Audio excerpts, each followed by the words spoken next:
How did one woman, working quietly in a male-dominated laboratory, redraw the very map of our planet? How did Marie Tharp, armed with pencils, rulers, and the patience of a cartographer, change geology forever?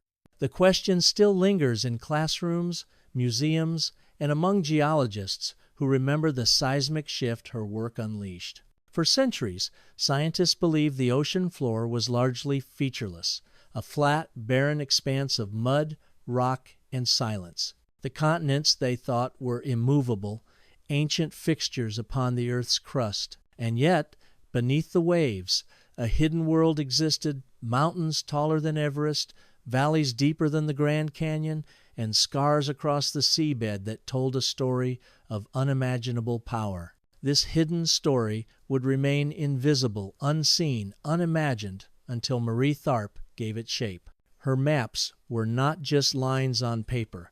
They were revelations. They confirmed what visionaries like Alfred Wegener had suspected decades earlier, that continents drift, collide, and reshape the globe in an endless geological dance. Her maps breathed life into the once controversial theory of plate tectonics, transforming it from radical speculation into one of the central pillars of Earth science. But the road to recognition was not straightforward. In the late 1942nd and 1952nd, the world of geology, and especially oceanography, was a man's domain. Women were not welcome on research vessels. Women were often relegated to desks, calculations, or drafting tables, far from the adventure and prestige of fieldwork. Marie Tharp, however, turned these constraints into her superpower. From the stacks of sonar readings and endless columns of numbers collected by male colleagues at sea, she pieced together a vision of the ocean floor that no one else could see. She was meticulous. She was relentless. She was imaginative. And yet, her discoveries were often dismissed, even ridiculed. When she first revealed the presence of a rift valley running down the center of the mid-Atlantic ridge, a crack in the earth where magma welled up and continents drifted apart, her colleagues laughed it off as girl talk. They told her she must be mistaken. But the evidence mounted, and eventually even the skeptics could not deny it. Tharp was right. The story you are about to hear is not only the biography of a brilliant scientist, it is a story about persistence in the face of dismissal, about seeing patterns in chaos, and about the quiet determination of a woman who sketched the unseen and forced the world to look. This is the story of Marie Tharp, how she changed geology forever. Marie Tharp was born on the 30th of July, 1920, in Ypsilanti, Michigan, into a world still recovering from World War I. Her father, William Tharp, was a soil surveyor for the U.S. Department of Agriculture. His work often took the family across the Midwest, mapping farmland and helping communities understand the land beneath their feet. For a young girl, constantly uprooted and placed into new towns and new schools, this itinerant life might have seemed difficult, but for Marie, it was formative. Her father would take her along on surveying trips, showing her how to read maps, how to mark terrain, how to translate the contours of the land into symbols on a page. "I guess I learned to read maps before I could read books," she later remarked. Those early lessons imprinted on her mind the language of landscapes, a language she would one day extend to the oceans themselves. Marie's mother, Bertha, was a German and Latin teacher, instilling in her daughter both intellectual curiosity and discipline. Yet life in the 1922nd and 1932nd offered limited paths for women. Ambition was often stifled by expectation. Women could teach, perhaps work as secretaries, but professional science was considered out of reach. Marie absorbed these social boundaries even as she quietly nurtured her fascination with the natural world. By the time she graduated high school, Marie had already lived in more than a dozen towns. This constant movement may have unsettled others, but it gave her adaptability and independence. She learned how to start fresh, how to listen, how to observe, and observation, quiet, patient, meticulous, would become her trademark skill. At Ohio University, she initially pursued a major in English and music. She loved literature, the flow of words, and the structure of language. Music, too, appealed to her discipline, combined with creativity. Yet something was missing. The call of the natural world, the mystery of maps and terrains, lingered. Then came World War II, and with it, an opportunity disguised as disruption. In 1941, as men went off to war, women were suddenly encouraged to enter fields once closed to them. Geology, chemistry, engineering, these essential disciplines needed minds and hands. Marie seized the chance. She enrolled at the University of Michigan and earned a master's degree in geology in 1944, at a time when women geologists were nearly unheard of. Her training led her first into the oil industry, one of the few employers willing to hire women geologists. She worked in Oklahoma, analyzing rock samples and seismic data for petroleum exploration.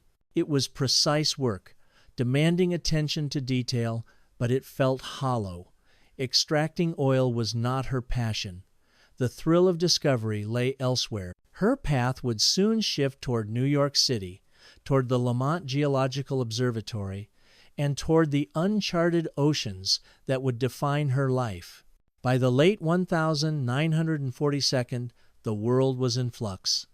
The war was over, soldiers were returning, and science was entering a golden age of funding and discovery. Nations invested heavily in understanding the Earth, its resources, its climate, and its oceans. For the first time in history, the oceans were no longer seen as endless voids, but as strategic frontiers, both militarily and scientifically. It was in this atmosphere that Marie Tharp made the decision that would shape her destiny.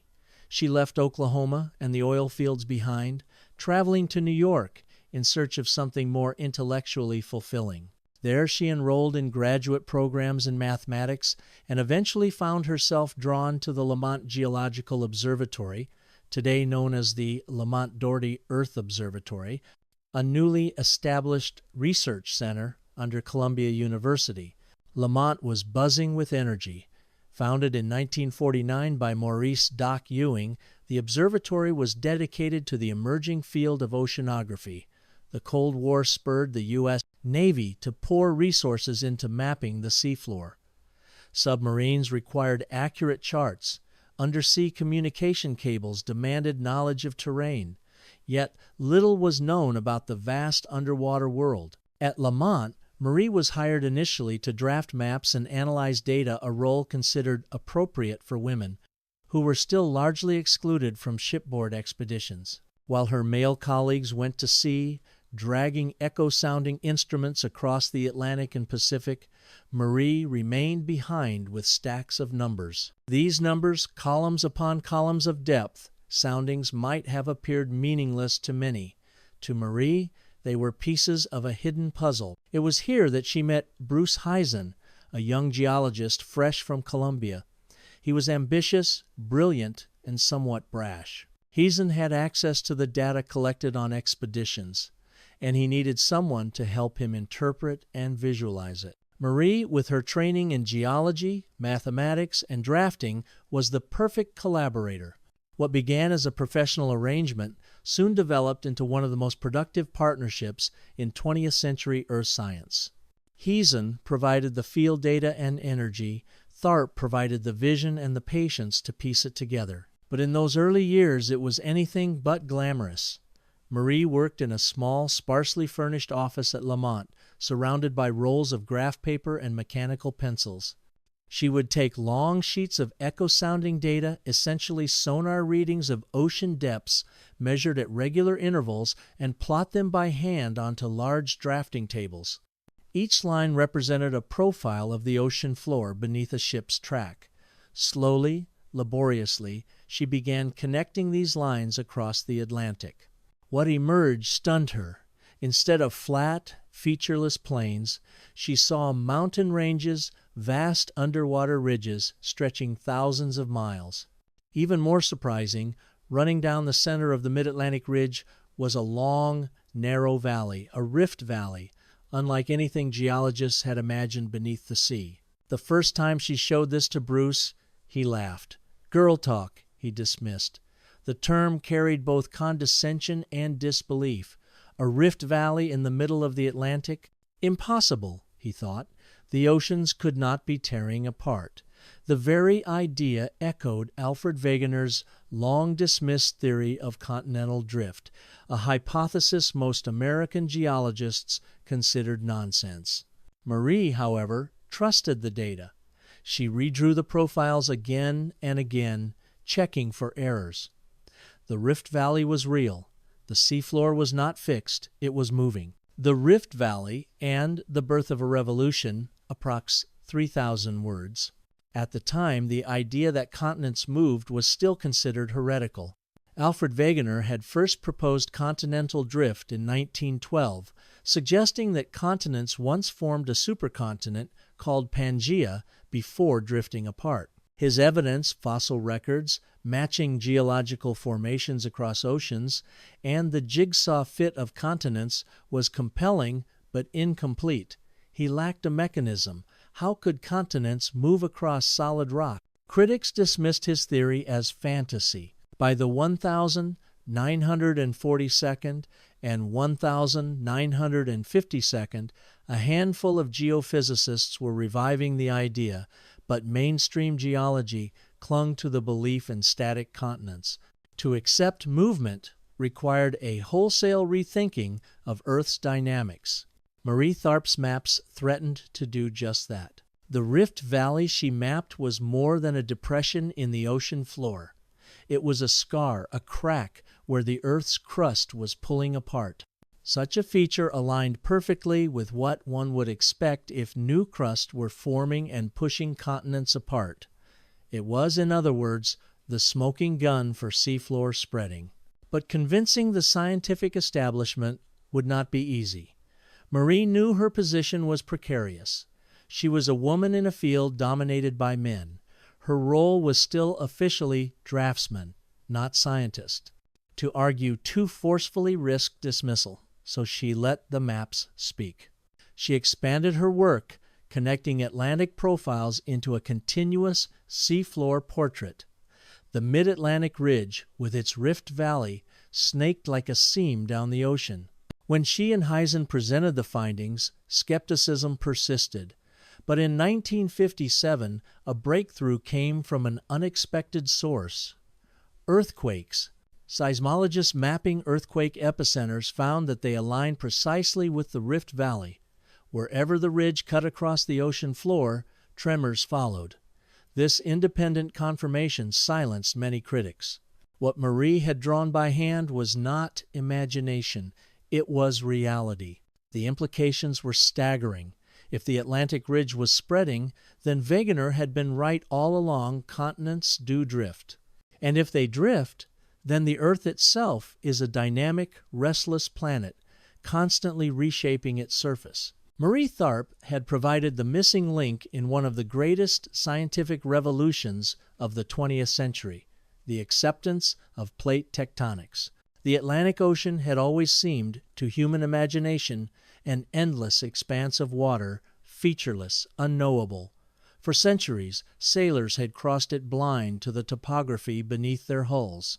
Even in the 20th century, naval charts showed little more than depth soundings along shipping routes. The true landscape of the Atlantic remained a mystery. Marie Tharp began to change that. With every sonar line that came back from Lamont's research vessels, she added another brushstroke to her canvas. Each profile gave her a glimpse of ridges, trenches, and slopes. By painstakingly aligning profiles, she could reconstruct three-dimensional patterns. Her work was not just technical, it was artistic. She developed a cartographic style that captured both the scientific accuracy of features and their visual drama. Shaded relief, contour lines, and perspective drawings transformed raw data into living landscapes. Her drafts were not just maps, they were windows into a hidden world. The mid-Atlantic ridge became the spine of her vision. It stretched continuously down the ocean, splitting into branches and offsets, curving like a stitched seam across the seafloor. Its rift valley, sometimes up to 30 miles wide, spoke of immense forces ripping the crust apart. She mapped fracture zones that cut across the ridge, creating zigzag patterns that later became key to understanding plate motion. The more she mapped, the clearer the story became. The Atlantic Ocean was growing, widening as new crust emerged from its heart. The continents, once joined, were drifting apart, yet for years this revelation was not celebrated. Within Lamont, credit often flowed toward Bruce Heisen, who, as a male scientist, could present findings at conferences, publish papers, and engage with colleagues. Marie's name appeared less frequently, her role often reduced to that of assistant. But those who saw her maps could not deny their power. In the mid-1952, Marie and Bruce sought to make their maps more accessible and compelling. For this, they turned to Heinrich Baran, an Austrian painter renowned for his panoramic landscapes. Baran had the ability to transform scientific data into breathtaking visual art, capturing both accuracy and grandeur. Marie provided the meticulous data and sketches. Baran added artistic depth. Together, they produced what would become iconic, the first global maps of the ocean floor. In Baran's hands, Marie's seafloor ridges and valleys emerged as dramatic mountain chains, plunging trenches and sweeping plains. The effect was transformative. Suddenly, the oceans were no longer blank blue voids on world maps. They were as textured and varied as the continents. Published in 1977 by the National Geographic Society, these maps became instant classics. They adorned classrooms, museums, and homes, inspiring a generation to imagine the ocean as a dynamic landscape. For schoolchildren, seeing the Mid-Atlantic ridge drawn so vividly was often their first encounter with the idea of plate tectonics. Though Baran's name was widely celebrated, those who understood the science knew that Marie Tharp was the hidden architect. Without her data, her interpretation, her insistence on the Rift Valley, there would have been no map to paint. Recognition, however, came slowly. For decades, Marie's role remained obscured behind her male colleagues. Scientific papers rarely credited her as lead author. When Hazen presented findings, audiences often assumed the ideas were his. Even within Lamont, whispers circulated that Marie was only a draftsman. She carried these slights with quiet resilience. What mattered most to her was the work itself, the pursuit of truth, the unveiling of hidden worlds. But the imbalance was undeniable. Hazen himself was a complicated figure. Brilliant and driven, he relied heavily on Marie's maps, yet sometimes failed to defend her contributions publicly. Their partnership was productive, but not always equitable. Still, Marie remained loyal, continuing their collaboration until Heisen's untimely death in 1977. Only in the later decades of her life did broader recognition arrive. By the 1992nd and 2002nd, as the story of plate tectonics became a celebrated triumph of science, historians began revisiting Marie's role. Journalists and biographers highlighted her persistence and vision, acknowledging that without her maps, the theory might have remained unproven for much longer. The 1952nd and 1962nd were decades of contradictions. On the surface, they glittered with the optimism of post-war prosperity. Highways stretching across America, suburbs blooming, television flickering in living rooms. Yet beneath this veneer lay tensions as deep as the Rift Valley Marie Tharp had traced across her maps. The Cold War simmered, a geopolitical contest that extended far beyond battlefields. The oceans, once symbols of isolation, became arenas of strategy, secrecy, and science. For the United States Navy, The ocean floor was more than an academic curiosity. Submarines prowled the depths, carrying nuclear payloads that could tip the balance of global power. Undersea cables transmitted communications vital to defense. Knowing the contours of the seabed was essential: where to hide submarines, where to lay cables, where enemy vessels might lurk. Funding flowed generously into oceanographic research, but it carried with it the weight of secrecy. Marie Tharp's world was shaped by this paradox. On the one hand, she was part of a grand project, her maps fueled by military urgency. On the other, she remained confined to her desk, barred by gender from boarding research vessels. Lamont's ships set sail from New York Harbor, crewed by men with notebooks and sonar equipment, while Marie received only the aftermath, endless reels of echo-sounding data, stripped of the spray of salt air and the thrill of discovery at sea. Yet, in her small office surrounded by pencils, rulers, and rolls of paper, she wielded a different kind of power. What others saw as numbers, she saw as landscapes. What others considered routine plotting, she considered revelation.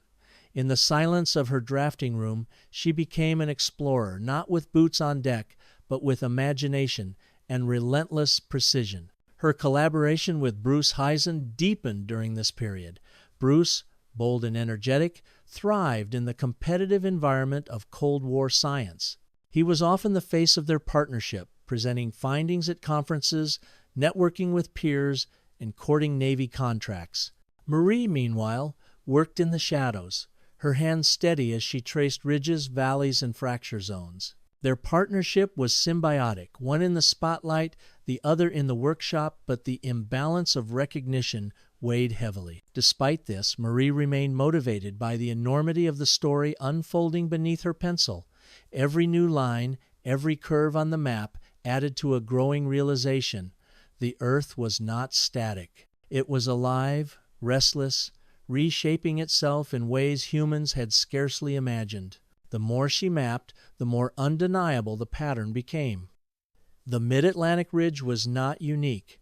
Similar ridges appeared in the Indian and Pacific Oceans.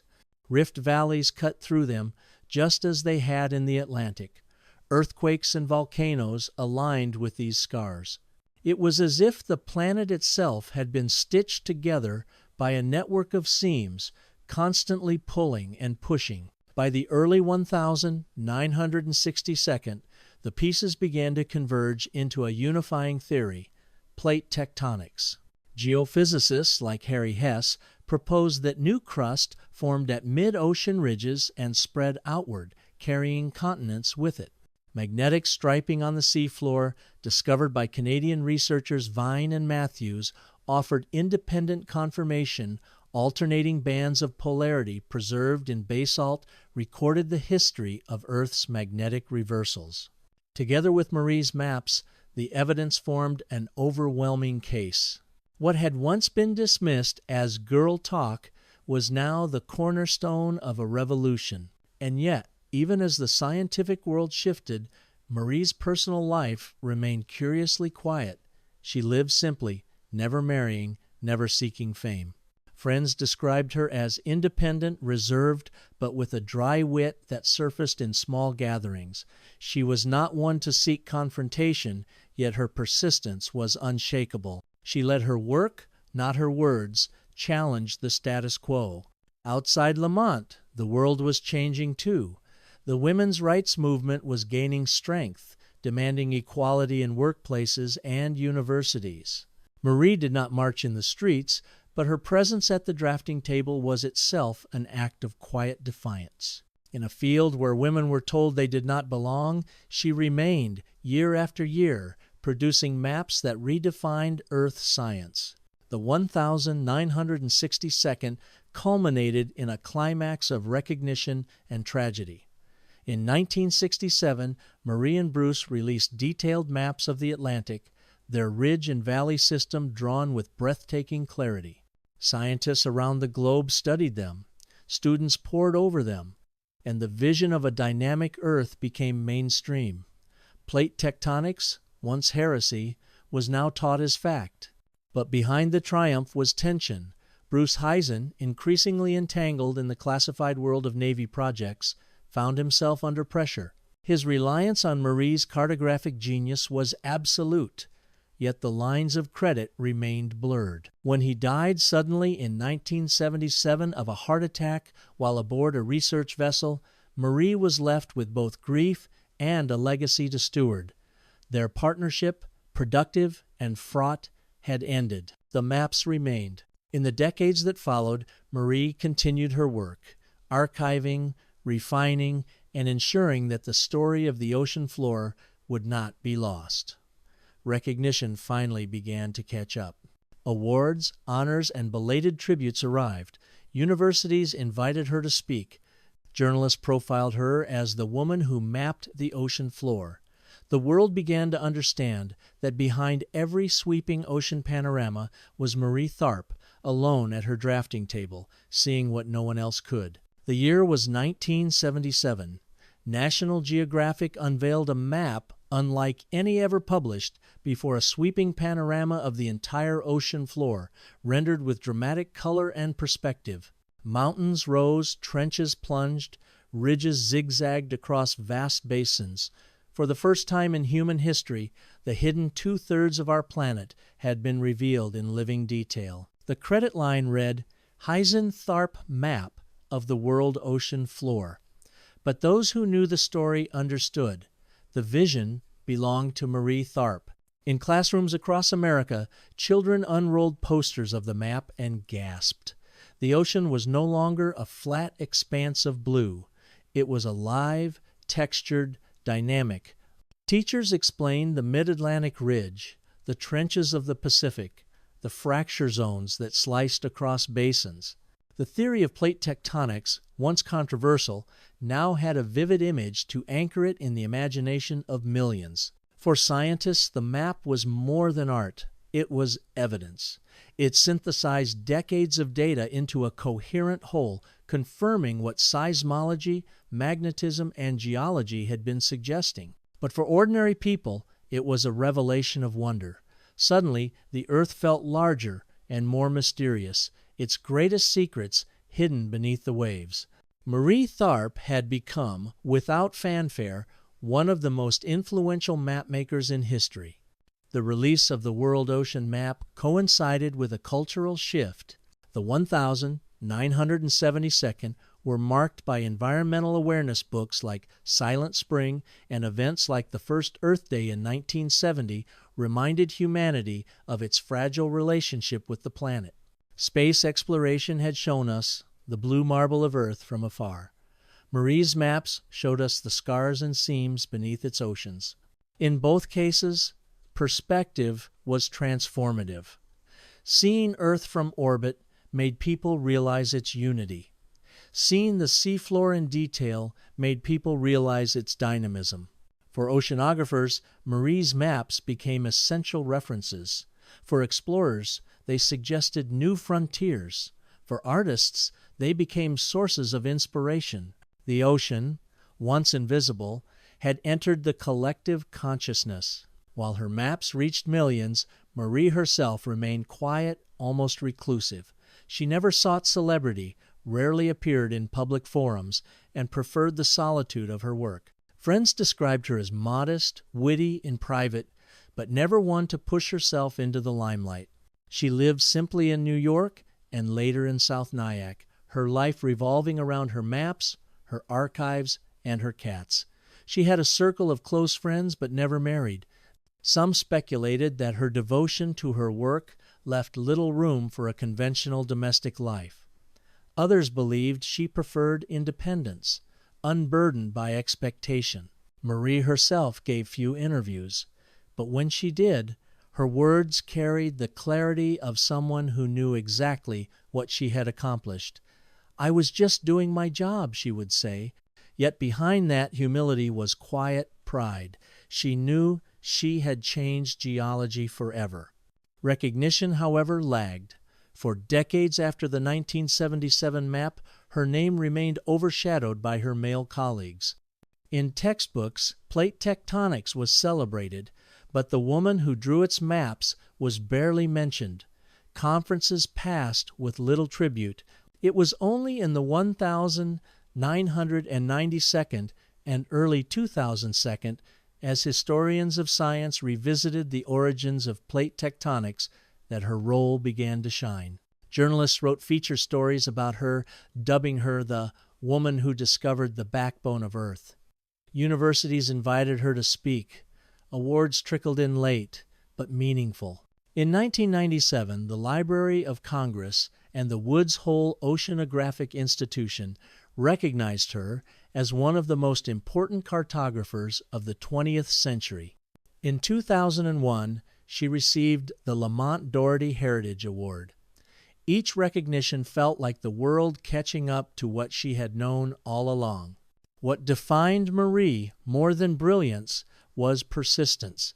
For years, she endured dismissal, marginalization, and invisibility, yet she never stopped. She never abandoned the maps. She trusted the data, trusted her eyes, trusted her sense of pattern. Where others saw chaos, she saw structure. That persistence shaped her personality. She learned patience, humility, and the art of waiting. She could be sharp in private, but in public she remained understated. She was not a crusader, but a quiet revolutionary. And in the end, history remembers revolutions, not only by the loud voices, but also by the steady hands that drew the lines no one else could see. By the 1982nd, the scientific revolution that Marie Tharp had helped ignite was complete. Plate tectonics was no longer a controversial theory, it was the unifying framework of geology, the lens through which every earthquake, volcano, mountain, and ocean basin was understood. What had once been whispers of continental drift in the halls of science was now written in bold ink in every textbook. Yet even as the theory spread across classrooms and laboratories worldwide, Marie remained at her desk, revisiting her maps, refining details, preserving archives. For her, the work was never truly finished. The seafloor still held mysteries, and she still felt compelled to reveal them. Teachers unfurled wall maps of the world ocean, pointing to the mid-Atlantic ridge as they explained how continents moved apart. Students traced the jagged scar of the East Pacific rise and learned that new crust was forming even as they sat in their chairs. They saw trenches where tectonic plates plunged into the mantle, and islands like Japan and the Philippines rising from arcs of volcanic fire. What made these concepts real was not just the theory, it was the image. Without Marie's maps, plate tectonics might have remained abstract, a set of equations and seismic graphs. With her maps, it became visible, undeniable, alive. Generations of children who gazed at her maps grew up to become geologists, oceanographers, environmentalists, explorers. Some would later write to her, thanking her for opening their eyes. Though Marie was not one to boast, these quiet tributes meant the world to her. Marie lived in quiet rhythms. Her home in South Nyack, overlooking the Hudson River, became both sanctuary and studio. Friends recall rooms filled with rolled maps, stacks of data sheets, and filing cabinets brimming with decades of research. Cats wandered freely across the papers, as if claiming small dominion over the oceans themselves. She loved gardening. In spring, she tended flowers with the same patience she gave to contour lines. She enjoyed evenings with friends, sharing wine and conversation, her humor sharp but never cruel. She could be reserved with strangers, but those who knew her spoke of her warmth, her curiosity, her loyalty. Marie never married. Whether by choice or circumstance, her independence was defining. In a time when women were expected to anchor themselves to families, she anchored herself to her maps.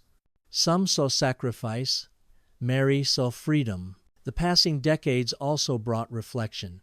She saw colleagues celebrated, institutions honored, Nobel Prizes awarded to men who had built upon the very foundations she had drawn. Sometimes bitterness surfaced, but more often resignation.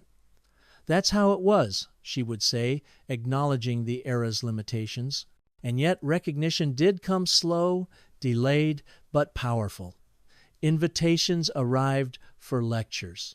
Awards acknowledged her pioneering cartography of the seafloor. Young women in science approached her with admiration, calling her a trailblazer. She smiled at that word, never having thought of herself as such. But in truth, her persistence had carved a path for others. In the late 1992 and early 2002, Marie's health began to decline, but her spirit remained strong. She continued working with archives, ensuring that the history of seafloor mapping would be preserved for future generations. She donated her collection of maps and papers to the Library of Congress, where they remain a testament to her life's work. When asked in her later years how she saw her place in history, she spoke with characteristic modesty. "I was just lucky to be there," she said, but luck alone cannot explain what she achieved. It was persistence, vision, and an unshakable belief in data. Marie Tharp passed away on the 23rd of August, 2006, at the age of 86. The world mourned quietly. Obituaries appeared in major newspapers, hailing her as the woman who mapped the ocean floor. Scientists paid tribute to the revolution she had enabled. Her maps remain vibrant and eternal, stitched into the fabric of modern geology. Even now, every time a student traces the Mid-Atlantic Ridge in a textbook, they are, in a way, following Marie's pencil line. Every time a documentary shows the Earth's tectonic plates shifting, it echoes her drafts. Every time humanity looks at the ocean, not as an emptiness, but as a living landscape, Marie Tharp is there. The Rift Valley she first revealed in the 1952nd was more than a crack in the seafloor. It was a crack in old ways of thinking. Through it emerged a new vision of Earth. Not static, but dynamic. Not simple, but wondrous. And it was Marie, working quietly in a small office, who first saw it. The room is quiet except for the scratch of a pencil on paper. Rolls of graph paper are stacked against the wall. A desk lamp pools golden light across the drafting table, illuminating a sheet where thin contour lines arc across the page. Marie Tharp leans forward, her glasses perched low, her pencil steady. Outside, New York hums with noise cars, ships on the Hudson, but in here, the ocean is taking shape. Here, in this small room, the greatest landscapes of the earth were drawn not mountains of stone, but ridges beneath oceans. Each line was a whisper from the seafloor, gathered by sonar, translated by patience. In this room, Marie Tharp saw what the world could not. Behind her, a cat brushes against her chair. On the table, another profile lies waiting. Numbers, depths, times, coordinates. To most eyes, meaningless. To Marie, another piece of a rift valley stretching across the globe. At Lamont, colleagues often stopped by her office. Some were curious, others skeptical. One young researcher once looked at her sketches and said, "It looks too dramatic. Are you sure the ocean floor isn't just flatter?" Marie, without lifting her eyes, replied, "The data doesn't lie. You just have to look long enough to see the patterns." Years later, that same researcher admitted he had underestimated her. She was right, he recalled. She saw things before the rest of us could even imagine them. The mid-20th century was a time of scientific upheaval. Astronomy was being revolutionized by radio telescopes. Physics was reshaped by quantum theory. In geology, the revolution was plate tectonics, and Marie Tharp's maps were its visual foundation. Her work bridged disciplines. Seismologists used her maps to explain earthquake zones. Volcanologists traced volcanic arcs to trenches she had drawn. Climate scientists studied seafloor topography to understand ocean circulation. Her maps were not just tools for geology, they were roadmaps for earth science itself. A classroom in 1980. In a suburban high school, a geography teacher unrolls a colorful National Geographic map across the chalkboard. Students lean forward, wide-eyed. The oceans, once blank, are alive with ridges and valleys. The teacher points to the Atlantic Ridge. This is where new crust forms, he says. The continents drift apart because the Earth is making new land here. A student raises her hand. Who made this map? The teacher hesitates. It's from National Geographic, I think a team of scientists. The name Marie Tharp is not mentioned. But her hand is everywhere in that classroom, shaping the minds of children who will grow up seeing the Earth differently. Marie sometimes expressed regret at being left behind when ships sailed. I always wanted to go, she confided once, to see the sea, to feel what they felt, but women weren't allowed, so I explored from here. That quiet acceptance masked deeper resilience. Where others might have grown bitter, she turned her exile from the sea into strength. Deprived of direct exploration, she became the ultimate interpreter. Her exile gave her mastery. In the late 1992, at a ceremony at Lamont Doherty, Marie sat in the audience as younger scientists presented slides of ocean floor maps. On the screen were ridges, valleys, fracture zones, images that once lived only on her drafting table. When the applause came, the speaker turned to her. None of us would be here without Marie Tharp. She gave us the map of the hidden Earth. Marie smiled faintly, her eyes moist. She had waited half a century for such words. Artists studied her maps as works of beauty. Writers invoked her as a symbol of perseverance. Feminists hailed her as a pioneer who carved space for women in science. One young oceanographer recalled meeting her. I expected a stern, legendary figure. Instead, I found a kind woman who asked about my research and listened. She made me feel my work mattered. That was her gift, not just seeing patterns in data, but seeing potential in people. The final interview. In her home, surrounded by shelves of rolled maps, Marie is asked, "How did you keep going when so many dismissed your work?" She pauses, looking at the Hudson through the window. I trusted the data, I trusted my eyes, and I knew the Earth had a story to tell. Someone had to listen. The story circles back to the mystery posed at the beginning. How did Marie Tharp change geology forever? She changed it by making the invisible visible, by turning numbers into landscapes, by refusing to let dismissal silence her, by mapping not only the seafloor but also the future of Earth science. Her maps remain, long after her passing, stitched into textbooks, projected in lecture halls, and engraved in memory. The archive room. The camera pans across shelves in the Library of Congress, where dozens of rolled maps are stored in climate-controlled drawers. Some are labeled in Marie's precise handwriting: Atlantic Profiles, 1953, Rift Valley Sketches, 1957, Global Panorama, 1977. Here they rest, silent but alive. The maps that redrew the world. They are not just artifacts of science, but artifacts of persistence, patience, and imagination. Every contour is the trace of a hand that refused to stop drawing.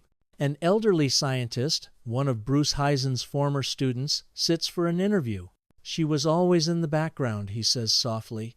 You'd walk into Lamont, and there she was, head bent over the table, pencil moving steadily. We didn't think much of it at the time, but later we realized she was the one who saw it. We were collecting numbers, she was making sense of them. He pauses. Without her, I think plate tectonics would have taken another generation to prove.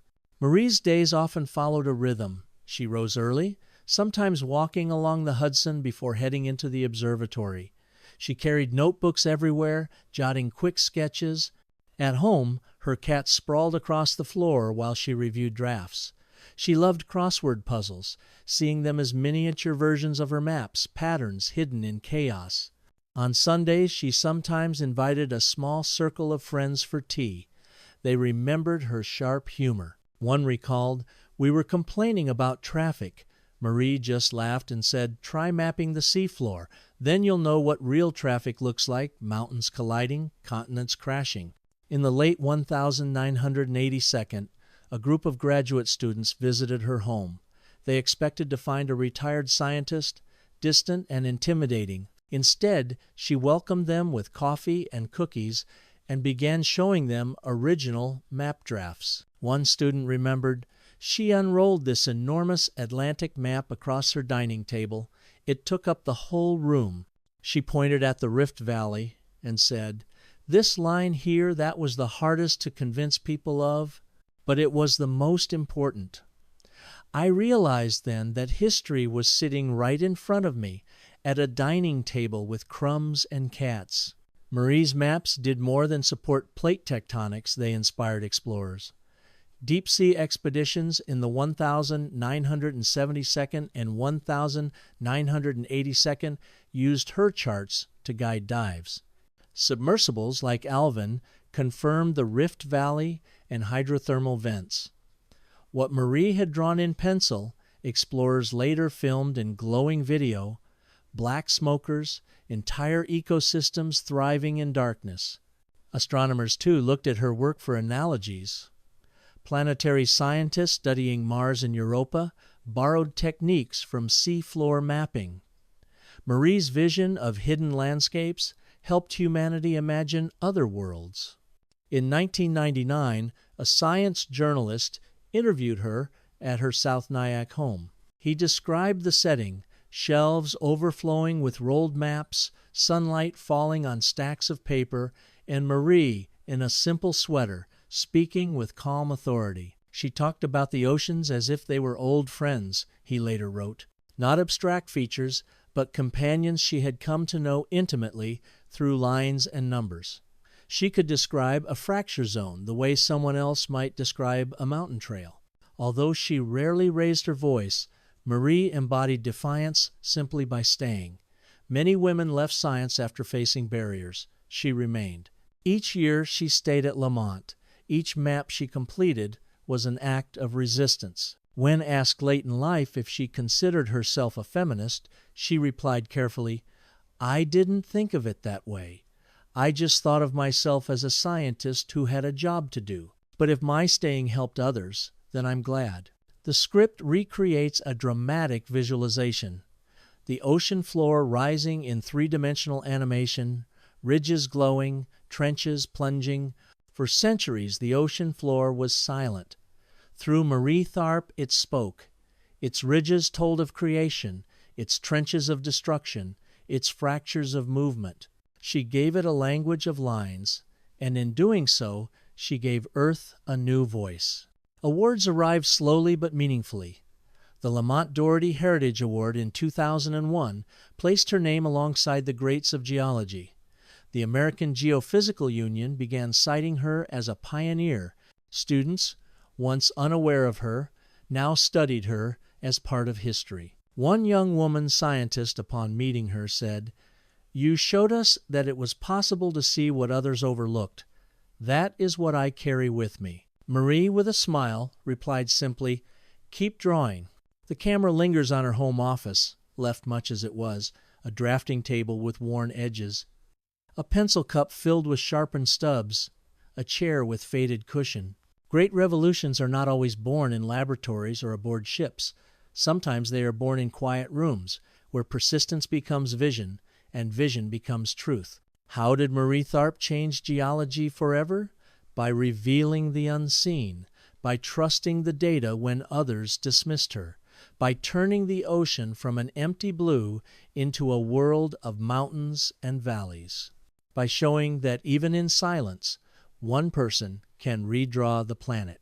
A younger oceanographer, now gray-haired, sits in front of an old photograph of the Lamont Geological Observatory.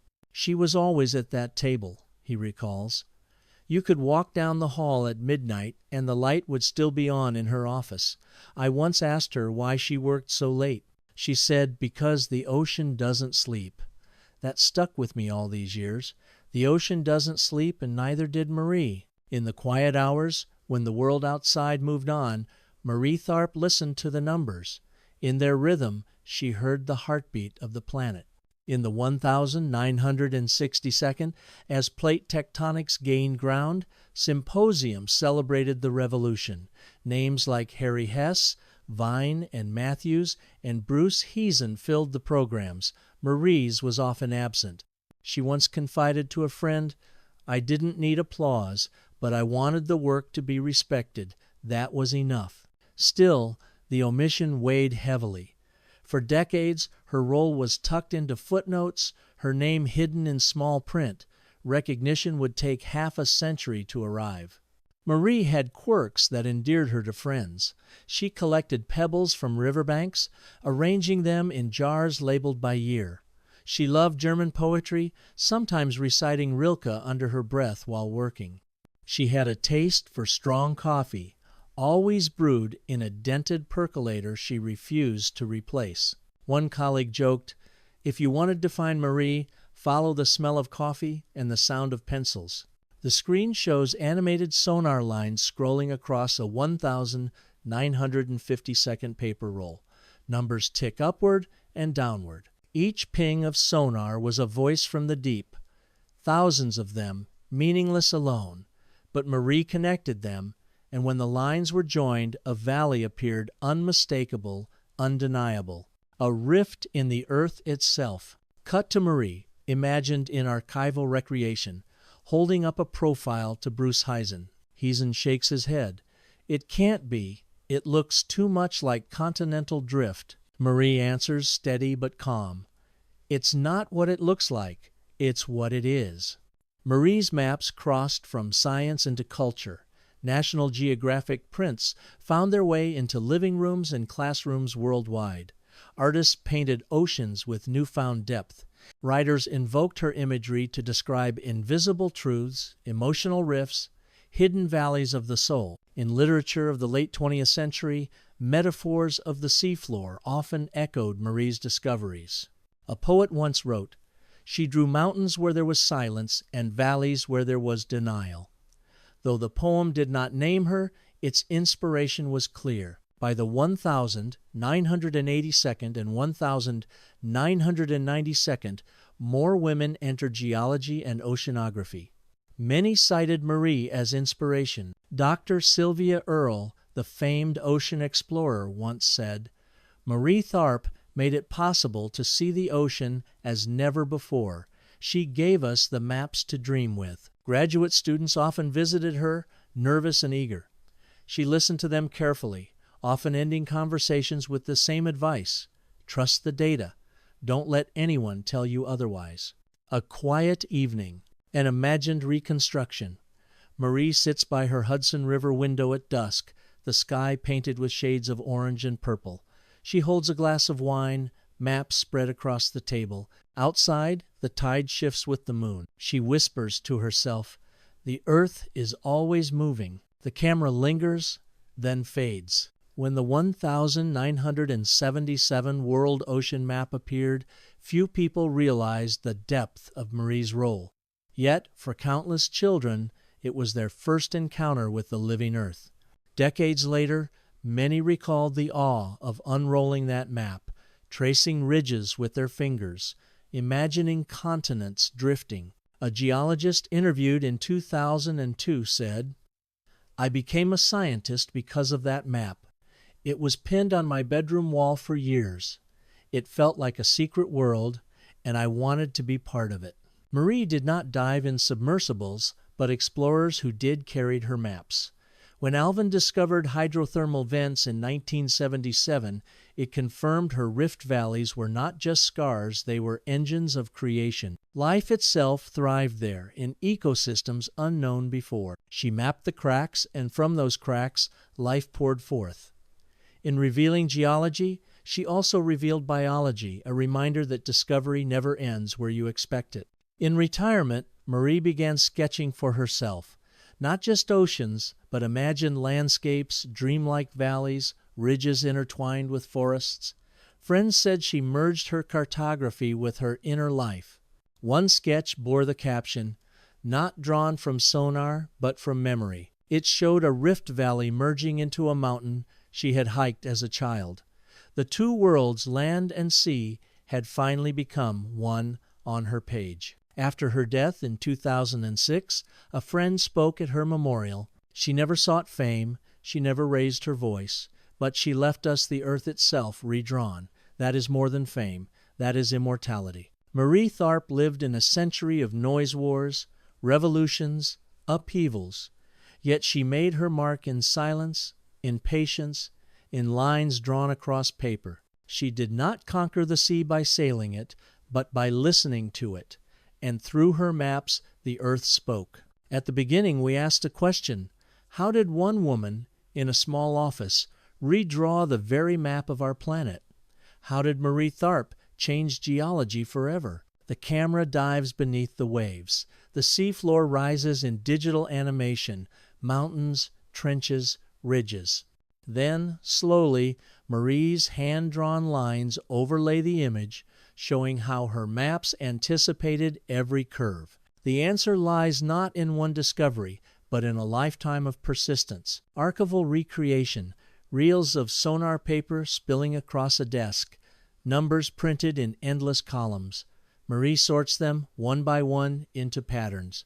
She had the patience of 10 people.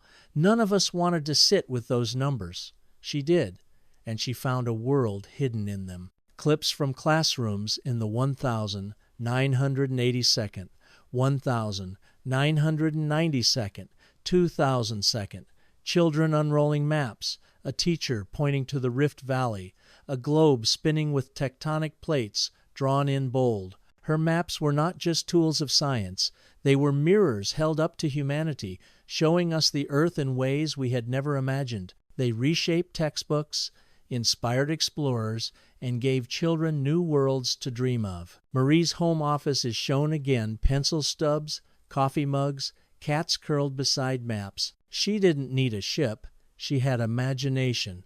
That was her vessel, and with it she traveled farther than any of us. Late interviews play across the screen. Marie speaks quietly. I was just lucky to be there, lucky to see what I saw. But it was not luck. It was vision.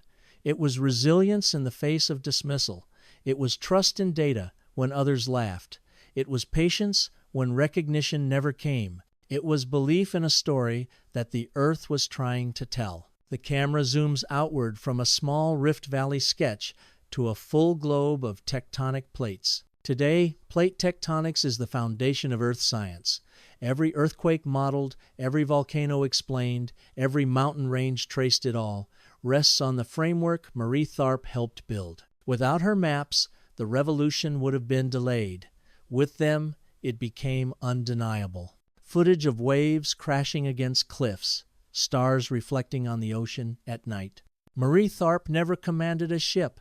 She never sailed the world's oceans. Yet she gave us the oceans entire.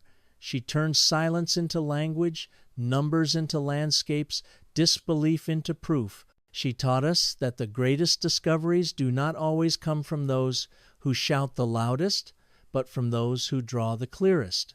How did Marie Tharp change geology forever? By making the invisible visible, by giving Earth its true face.